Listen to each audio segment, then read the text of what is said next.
Hi வணக்கம் மக்களே. So இன்னைக்கு நம்ம வீடியோ ரொம்பவே டிஃப்ரெண்டா இருக்க போது. நம்ம கூட வந்து நல்லூர் பத்மா மாமி இருக்காங்க. எதை பத்தி பேச போறோம் அப்படின்னா, பொதுவா வந்து மாமி வந்து ஹெல்த் சார்ந்த நிறைய விஷயங்கள் நமக்கு சொல்லிட்டு இருப்பாங்க. இன்னைக்கு நமக்கு பிராக்டிகலாவே காட்ட போறாங்க. ஸோ நெல்லிக்காய் அல்வா. கவலையின்றி சுவாசியுங்கள். உலகின் தலை சிறந்த மருத்துவர்கள் உங்களுக்கு சிகிச்சை அளிக்கிறார்கள். நுரையீரல் அறுவை சிகிச்சையில் உலக விகிதத்தை விட அதிக வெற்றி. நீங்கள் புகைப்பிடிக்கும் பழக்கம் உள்ளவரா? ஆண்டுக்கு ஒரு முறை லோ டோஸ் சிடி ஸ்கேனில் பரிசோதித்து உங்களையும் உங்கள் குடும்பத்தாரின் பாதுகாப்பை உறுதி செய்து கொள்ளுங்கள். ரூபாய் 5000 மதிப்புள்ள பரிசோதனை ரூபாய் 2500 மட்டுமே. தங்கம் மருத்துவமனை, நாமக்கல் மற்றும் கான்பூர். சொல்லும் போதே நம்ம எல்லாத்துக்குமே நாக்கு வந்து ரொம்ப அப்படியே ஊறுது. ஸோ நெல்லிக்காய் அல்வா வந்து நிறைய மல்டிபிள் பெனிஃபிட்ஸ் இருக்கு. ஃபர்ஸ்ட் அதுக்கு தேவையான பொருட்களை பார்த்துடலாம். வணக்கம் மாமி. வணக்கம். ஸோ நெல்லிக்காய் பொருட்கள் என்னென்ன வேணும் அல்வாக்கு? பொருள் வந்து அல்வால நிறைய அல்வா பண்ணுவாங்க எல்லாரும். எவ்வளவோ அல்வா, கோதுமை அல்வா பண்ணுவாங்க. அதுக்கப்புறம் வாழைப்பழம். நான் வந்து புதுசாக அவங்களுக்கு வந்து அல்வா எவ்வளோ அல்வா கொடுத்துட்டேன் கூட கேட்பாங்க நிறைய பேர். நான் வந்து வித்தியாசமாக அவங்களுக்கு நல்லா ஹெல்த்துக்கு நல்ல யூஸ்ஃபுல்லாக. ஆனால் நெல்லிக்காய் அல்வா பண்ண போகிறேன். இப்போ நெல்லிக்காய் சீசன் தான், நல்ல பெரிய நெல்லிக்காய் கிடைக்கும். இப்போ வந்து அதுக்கு தேவையான பொருள்லாம் நம்ம பார்க்கலாம்.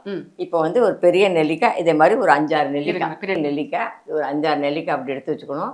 நல்லா கொட்டையை நீக்கி கொட்டையெல்லாம் எடுத்துட்டு சீவி வச்சுக்கணும். சீவி அதை அப்படியே மிக்சியில் போட்டு இந்த அளவு அரைச்சி வச்சுக்கணும். தோல்ல எடுக்க வேண்டாம். தோல்லாம் எடுக்க வேண்டாம், ஏன்னா தோலையும் சத்து இருக்கு. நல்லா கொட்டையை எடுத்துட்டு நல்லா பேஸ்ட் மாதிரி மிக்சியில போட்டு இதை அப்படியே அரைச்சி எடுத்து வச்சிடும். இப்போ அதுக்கு வந்து 1க்கு 2 பங்கு சர்க்கரை போடணும். நம்ம சர்க்கரை 1க்கு 2 பங்கு சர்க்கரை போடணும். பொடிச்சும் போடலாம், அப்படியே போடாலும் நெல்லிக்காயில் கரைஞ்சிரும். நெல்லிக்காய் தண்ணி சத்து இருக்கும், அப்படியே கரைஞ்சிரும். அதுக்கு நம்ம நெய், அந்த நெல்லிக்காயை வதக்கிறதுக்கு இந்த நெய். அதுக்கப்புறம் நம்ம வறுத்து போடுறதுக்கு முந்திரி பருப்பு. இந்த மாதிரி பொடியாக கிள்ளி வச்சுக்கணும். இந்த முந்திரி பருப்பை நம்ம நெய்யில் வறுத்துக்கலாம். எப்போவுமே கலர் போட்டால் தான் எல்லாருக்கும் ரொம்ப பிடிக்கும். அதனால் அந்த கலர் பொடி கொஞ்சம் போட்டுக்கலாம். கேசரி பவுடர் போட்டுக்கலாம். அப்புறம் ஏலக்காய் பவுடர். அவ்வளோதான் இதுக்கு தேவையான பொருள். அவ்வளோதான். ரொம்ப செய்கிறது ரொம்ப ஈஸி. சீசனில் மாதிரி நம்ம பண்ணலாம். இப்போ எப்படி பண்ணுறது நம்ம பார்க்கலாம். ஓகே மாமி. ஃபஸ்ட்டு நம்ம அடுப்பை பற்ற வச்சுக்கணும். நான்ஸ்டிக்ல செய்யலாமா இல்லை இரும்பு கடாயில்? எதில் வேணாலும் செய்யலாம். இதில் ஒட்டாமல் வரும் கொஞ்சம். ஃபஸ்ட்டு நம்ம முந்திரி பருப்பை வறுத்து எடுத்துட்டுலாம்.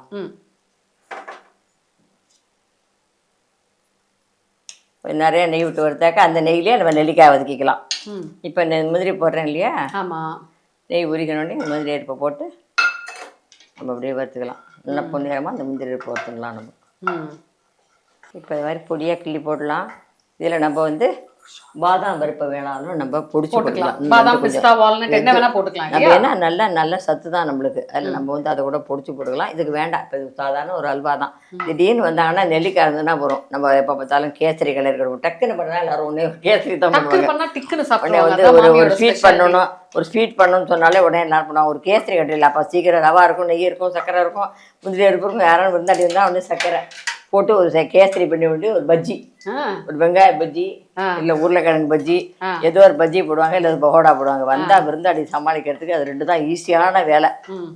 சோம்பேறிகளுக்கு நல்ல ஈஸியான வேலை அது 2 தான். பஜ்ஜி, பகோடா, கேசரி. இதுதான் ஈஸியாக வீட்டில் எல்லாருக்கும் இந்த சாமான்லாம் இருந்துச்சு. வெங்காயம் உருளைக்கிழங்கு இருக்கும், பஜ்ஜியை தோச்சு போட்டுருவாங்க, இல்லை வாழைக்காய் தான் வாழைக்காய். இந்த மாதிரி கேசரி ரவா இருக்கும். இப்போ முந்திரி பருப்பு. ஆமாம், இப்போ முந்திரி பருப்பு இந்த சீசனில் நெல்லிக்காய் கிடைக்கிறதே. அப்போ அதனால் இதை மாதிரி பண்ணலாம். அல்வா, கோதுமை அல்வா பண்ணுவோம் இல்லையா, அதே மாதிரி பாதாம் அல்வா பண்ணுறாங்க, முந்திரி அல்வா, எவ்வளவோ பண்ணுறாங்களோ அல்வாவில். இப்போ நம்ம வித்தியாசமாக நெல்லிக்காய் அல்வா. இப்போ மக்கள் ஏதாவது நல்லா சூப்பராக ஒரு பொன்னிறமா முந்திரியை வறுத்தாச்சு. முந்திரி வறுத்தாச்சு, நல்லா பொன்னிறமாக வறுத்தாச்சு. அப்போ அதை ஆமாம் பார்த்து பொறுமை. இப்போ நம்ம நல்லா இந்த மாதிரி நல்லா பொன்னிறமாக வறுத்தாச்சு. இந்த முந்திரி நல்லா பொன்னிறமாக இப்போ வறுத்துட்டுமா. இப்போ நம்ம என்ன பண்ணுறோம்னா, இந்த நெல்லிக்காய் இருக்கு இல்லையா, அரைச்ச நெல்லிக்காய். ஆமாம், இந்த அரைச்ச விழுதை வந்து நம்ம இப்படி போடுறோம். இப்போ இதில் ஒட்டை போட்டலாம். அதை போட்டுட்டு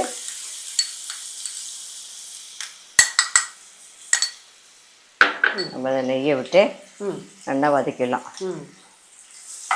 அந்த பச்சை வாசனை போயிடும். ஸோ மக்கள் ஏதாவது நீங்க யோசிக்கலாம், மாமி வந்து நெய் நிறைய ஊத்துறாங்கன்னு சொல்லிட்டு. சில விஷயத்துக்கு நெய் ஊற்றணும். ஆமாம், எதுக்கு எது சேர்க்கணுமோ சேர்த்தா நல்லா இருக்கும். கேசரிக்கு இல்லாட்டி கேசரி வந்து அப்படியே பிசு பிசு பிசுன்னு கோந்து போடுற மாதிரி பச மாதிரி இருக்கும். எந்த சாமானுக்கு எதை சேர்க்கணுமோ அதை சேர்த்தாதான் அது நல்லா இருக்கும். அப்போ அல்வான்னு சொல்லிட்டு நெய்யே விடாமல் அல்வா கலர்னா அது எப்படி இருக்கும்? அல்வாவில் நெய் ஒழுக்க இருந்தால் தான் அல்வா நல்லா இருக்கும்.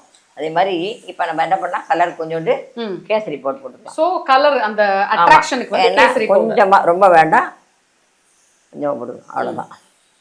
ஒரு சீட்டிக்கு போட்டுனா போகிறோம். அதை இப்போ நம்ம வந்து நல்லா வதக்குறோம். இந்த பச்சை வாசனை போகும் போதில்ல. ஸோ இதுல வந்து கலர் ப்ரிஃபரன்ஸ் வந்து உங்களுது. சில பேர் வந்து கிரீன் கலர் போடுவாங்க. எல்லாது போல உங்க என்ன இஷ்டம் கலர் தான், என்ன கலர் வேணால் வேணா போட்டுக்கோங்க, இல்ல கலரே இல்லாமையும் பண்ணிக்கோங்க. இல்லை குங்குமப்பூ போட்டுக்கலாம், ரொம்ப வாசனையாக இருக்கும், அதுவும் கொஞ்சம் கலர் கொடுக்கும்.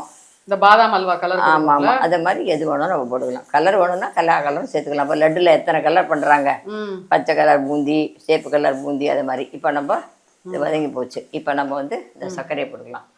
இப்போ ஒரு பங்குக்கு 2 பங்கு சர்க்கரைங்கிற மாதிரி. இப்போ நம்ம வந்து இந்த சர்க்கரையை போடுறோம்.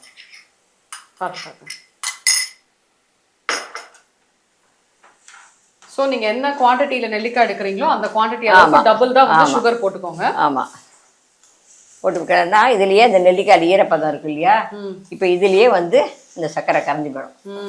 நம்ம தனியாக தண்ணியெலாம் ஊற்றி கலர வேண்டிய அவசியமே கிடையாது. சர்க்கரை பாகு ஊற்றி தண்ணியை ஆட் பண்ண வேண்டாம், பண்ணவே வேண்டாம். கெட்டு போகாது. ஒரு வாரம் அளவு வச்சுட்டு கொடுக்கலாம். அதை நம்ம ஃப்ரிட்ஜில் வைக்கணுமா வெளியில வச்சு? வெளியிலே வச்சுக்கலாம், கெட்டு போகாது. இது நல்லா இருக்கு. அப்படியே இப்போ வந்து சர்க்கரை கரையிறது பாருங்க, இதுலேயே நல்லா குழம்புனா இருந்த சர்க்கரை போடுறத. ஆமாம் மாமி, இப்போ இந்த நெல்லிக்காய் வந்து நிறைய பேர் வந்து நெல்லிக்காய் தேன்ல ஊர்னதெல்லாம் வச்சு சாப்பிட்டா உடம்புக்கு நல்லதுன்னு. இந்த நெல்லிக்காயில பல விஷயங்கள் இருக்கு. இந்த நெல்லிக்காய் சீசன் நெல்லிக்காய் வாங்கி பொடி பொடியாக வெயிலில் காய வச்சு வச்சுருது. வெயிலில் காய வச்சு வச்சு அது பேர் நெல்லி முள்ளின்னு சொல்லுவாள். அதை வந்து என்ன பண்ணலாம் தெரியுமா, தயிர் பச்சடி பண்ணிக்கலாம். பொடி பண்ணி வச்சு சாத்தில் போட்டு வெங்காயம் எல்லாம், அதில் தக்காளி இஞ்சி எல்லாத்தையும் நெல்லிக்காய் சாதமாக பண்ணிக்கலாம். கிடைக்காத காலத்தில் பச்சை நெல்லிக்காய் கிடச்சா பச்சை நெல்லிக்காய் மாதிரி பண்ணிக்கலாம். அப்புறம் இந்த நெல்லி முள்ளி ஊற வச்சு தயிரில் அரைச்சி தலைக்கு தேய்ச்சி கொடுப்பாங்க, ரொம்ப குளுமன்னு. அது ரொம்ப நல்லாயிருக்கும். அது இப்போ இது நல்லா பிரிஞ்சு வருது பார்த்தீங்களா. இது அல்வா பார்த்து கொஞ்சம் எடுத்தாப்போ. ஆமாம், இப்போ சர்க்கரை போட்ட உடனே தண்ணி விட்டாக்க என்ன ஆகும், பாயசமா இருக்கும். அதனால நம்ம வந்து தண்ணி விடக்கூடாது, பழையதா இருக்கும். இந்த நெல்லிக்காயிலேயே வந்து இது இந்த தண்ணியிலேயே ஈரப்பதம் பிளஸ் அந்த சுகர்ல இருக்க அந்த இது. இப்போ வந்து நம்ம இந்த வறுத்த முந்திரியை பல்ல போடுறோம். வாவ், வறுத்த முந்திரி போடுறோமா, ஏலக்காய் பொடி. ஏலக்காய் பொடி இருங்க. ஆமாம், அந்த ஏலக்காய் பொடி எடுத்து கொஞ்சம் போட்டுருவோம். கொஞ்சமா போடலாமா? ஆமாம் போடலாம், பாருங்க. போடுறோம் கொஞ்சமா அந்த வாசனைக்கு ஏலக்காய் பொடி. ஏலக்காய் பொடி. இப்போ அது ஒட்டாமல் வரத்துக்கு இன்னும் கொஞ்சம் ஒரு 1/2 ஸ்பூன் நெய். அப்போ அதில் ஒட்டவே ஒட்டாது. இப்போ ஒரு 10 நிமிஷம் இருக்குமா, 10 நிமிஷம் கூட இல்லை, 7 நிமிஷம் எல்லாம் நம்ம சாமானை ரெடி பண்ணி வச்சுருந்தோம்னா உடனே 10 நிமிஷம் தான் பண்ணிடலாம். இப்போ அந்த ஏலத்தில் நான் போடுறேன் அல்வாவை பாருங்கள் அப்படி எப்படி இருக்குன்னு. இதில் போடுறேன், இதில் ட்ரான்ஸ்ஃபர் பண்ணுறேன். அப்படி இல்லை. ஸோ மக்கள் அதாவது நெல்லிக்காயில் வந்து நிறைய மல்டிபிள் பெனிஃபிட்ஸ் இருக்கு. நெல்லிக்காயில் வந்து விட்டமின் சி இருக்குது. விட்டமின் சி இருக்குது. நெல்லிக்காய் சாதம் பண்ணிக்கலாம், நெல்லிக்காய் பொடி பண்ணிக்கலாம். அப்புறம் நெல்லியை காய வச்சுட்டு காய வைக்கிறது நெல்லி முள்ளி சொல்றாங்களே, அது உப்பு தெளிச்சு காய வச்சா நல்லா இருக்கும். அப்படியே பிளைனா நெருக்கி உப்பெல்லாம் தலையில தேய்ச்சி கொடுத்தா பத்திரி பண்ணும்போது உப்பு சேர்த்துக்கலாம். அதை காய வச்சு வச்சுட்டோம்னா அரைச்சி போடுறோம் அப்படின்னு சொன்னா ஊற வச்சு தலைக்கு தயிரில் தேய்ச்சி வெந்தயத்தையும் அரைச்சி சேர்த்து தலைக்கு குளிக்கலாம். ரொம்ப நல்லது அது. இப்போ இது ஸோ நெல்லிக்காய் அல்வா ரெடி. இப்போ செத்த நாளில் இது அல்வா இப்போ வந்து சுட இந்த அல்வா இவ்வளோ அழகாக ரெடி ஆகிடுச்சு. இந்த குங்குமப்பூ மேலே தூவினா இன்னும் ரொம்ப நல்லாயிருக்கும். போட்ட மாதிரி குங்குமப்பூ போடுங்க மாமி. ஸோ மாமி, இப்போ நிறைய பேர் பார்த்துட்டு இருக்கவங்க யோசிப்பாங்க, எனக்கு வந்து சக்கரை வியாதி இருக்கு, என்னால வந்து இதை சாப்பிட முடியாது அப்படின்வாங்க. சக்கரை வியாதி உள்ளவங்க என்ன பண்றது? அதுக்கு என்ன நாட்டு சக்கரை சேர்த்து பண்ணலாம். நாட்டு சக்கரை இல்ல வெல்லம் சேர்த்துக்கலாம். சக்கரை கருப்பட்டி பாகுச்சு அதில் போட்டு கூட கலரலாம். பனங்கல் கண்டு போட்டு கூட கலரலாம். எல்லாம் சுகருக்கு நம்ம எது வேணா போட்டுக்கலாம். இப்போ வந்து இது மேல நம்ம ஏற்கனவே நம்ம நெய் விட்டுருக்கோம், ஏலக்காய் பொடி போட்டிருக்கோம், முந்திரி போட்டிருக்கோம். இப்போ இது மேல இந்த குங்குமப்பூ தூவி வச்சுக்கோங்களேன், ரொம்ப நல்லா இருக்கும். இந்த ஃப்ளேவர் வந்து ரொம்ப நல்லா இருக்கும். இதோட சேர்த்து சாப்பிட்டு சாப்பிடாமலும் சாப்பிட நல்லா இருக்கும். இந்த வாசனையே ரொம்ப நல்லா இருக்கும். குங்குமப்பூ போட்டு இப்போ எவ்வளோ நல்லா இருக்கும். இந்த சூப்பராக இப்போ நெல்லிக்காய் அல்வா பண்ணுறது ரொம்ப ஈஸி. இது நெல்லிக்காயில் விட்டமின் சி இருக்குது, கண்ணுக்கு ரொம்ப நல்லது. நெல்லிக்காய் கிடைக்கிற காலத்தில் நம்ம இதை வாங்கி காய வச்சு பதப்படுத்தி வச்சுருந்தோம்னா கிடைக்காத டயத்தில் இதை நம்ம தயிரில் குழப்பி பச்சடி செஞ்சு ஒன்றுமே இல்லை தயிரில் போட்டு கலக்கி ஒரு கடுகு உளுத்தம்பருப்பு தாளிச்சு கொடுத்தா போகிறோம். திடீர்னு வரவங்களுக்கு ஒரு பச்சடி ரெடி ஆகிடும். இதே மாதிரி அல்வா குழந்தைகள் சாப்பிடாது இல்லையா பச்சடியெல்லாம், அதே மாதிரி இதுகளுக்கு ஒரு அல்வா. மாமி, இப்போ நிறைய பேர் நினைப்பாங்க இதுல வந்து நம்ம வந்து நெல்லிக்காய் டாக்டர் சாப்பிட சொல்லியிருக்காங்க, கர்ப்பப்பைக்கு நல்லது, தோலுக்கும் ஹேருக்கும் நல்லது அப்படின்மா. ஸோ நெல்லிக்காய் அந்த மாதிரி வெறுமனே சாப்பிடாதவங்க வந்து இந்த மாதிரி செஞ்சு தாகம் எடுக்கும்போது வாயில் எல்லாரும் ஒரு நெல்லிக்காய் அடிப்புங்க. அங்கே ரொம்ப வெளியில் போகும்போது ஒரு நெல்லிக்காய், அதுலேயே ஒரு தோப்பு இருக்கும், ஒரு திதிப்பும் இருக்கும். அப்படியே அடிக்கிட்டே போனால் தாகம் எடுக்காது, ரொம்ப இந்த மாதிரி நல்லது. சாப்பிட்டா நல்லது. இதே மாதிரி வந்தால் ரொம்ப குழந்தைகளுக்கு ரொம்ப நல்லது. பெரியவங்களும் சாப்பிடலாம். குழந்தைகள் ரொம்ப ஆசையாக ஸ்வீட் சாப்பிட்ற குழந்தைகளுக்கு இது மாதிரி வித்தியாசமாக ஸ்வீட் கொடுக்கலாமே. நம்ம நெல்லிக்காய் அல்வாங்கிறது எந்த குழந்தைகளும் சாப்பிட்டே இருக்காது. எல்லா அல்வாவும் சாப்பிட்ருக்கோம். பாதாம் அல்வாலாம் சாப்பிட்ருக்கோம், முந்திரி கேக்கு, காஜு கத்லி சாப்பிட்ருக்கோம். நெல்லிக்காய் அல்வானா நெல்லிக்காய் அல்வா சாப்பிடாது, எந்த குழந்தைகளும் சாப்பிடாது. தோப்பு இருக்கும் லேசா அதில். ஆனா இந்த மாதிரி பண்ணி சாப்பிட்டுக்கலாம். புளிப்பு இருக்கும், தோப்பு இருக்கும். ஆனால் நல்லது. ஆனால் சொன்னால் குழந்தைகள் சாப்பிடாது. நம்ம சொன்னால் கேட்போம், குழந்தைகள் கேட்காது. அதனால நெல்லிக்காய் அல்வா அப்படி பண்ணி கொடுத்தா ரொம்ப நல்லா சாப்பிடலாம். ஸோ மக்களே, அதாவது பாருங்க, ஸ்மெல் பார்த்தீங்கன்னா வந்து பாதாம் அல்வா ஃப்ளேவர் வருது. ஸோ இது ஒரு டேஸ்ட் பண்ணி பார்ப்போம்.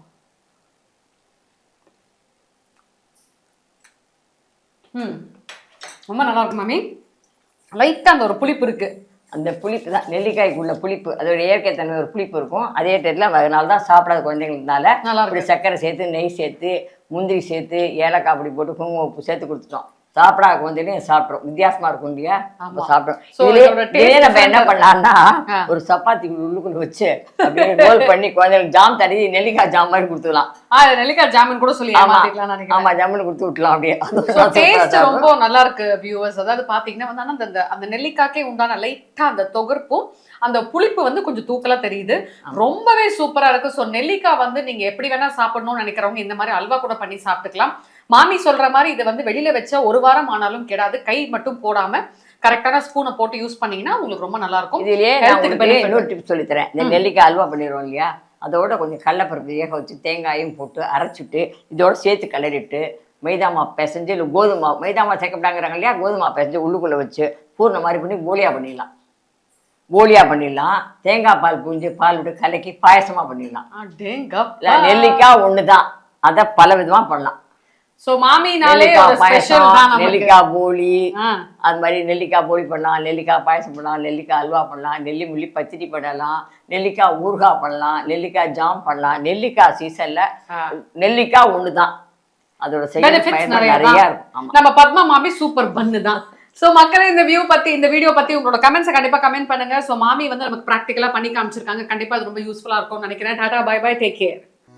கவலையின்றி சுவாசியுங்கள். உலகின் தலை சிறந்த மருத்துவர்கள் உங்களுக்கு சிகிச்சை அளிக்கிறார்கள். நுரையீரல் அறுவை சிகிச்சையில் உலக விகிதத்தை விட அதிக வெற்றி. நீங்கள் புகைப்பிடிக்கும் பழக்கம் உள்ளவரா? ஆண்டுக்கு ஒரு முறை லோ டோஸ் சிடி ஸ்கேனில் பரிசோதித்து உங்களையும் உங்கள் குடும்பத்தாரின் பாதுகாப்பை உறுதி செய்து கொள்ளுங்கள். ரூபாய் 5000 மதிப்புள்ள பரிசோதனை ரூபாய் 2500 மட்டுமே. தங்கம் மருத்துவமனை, நாமக்கல் மற்றும் கான்பூர்.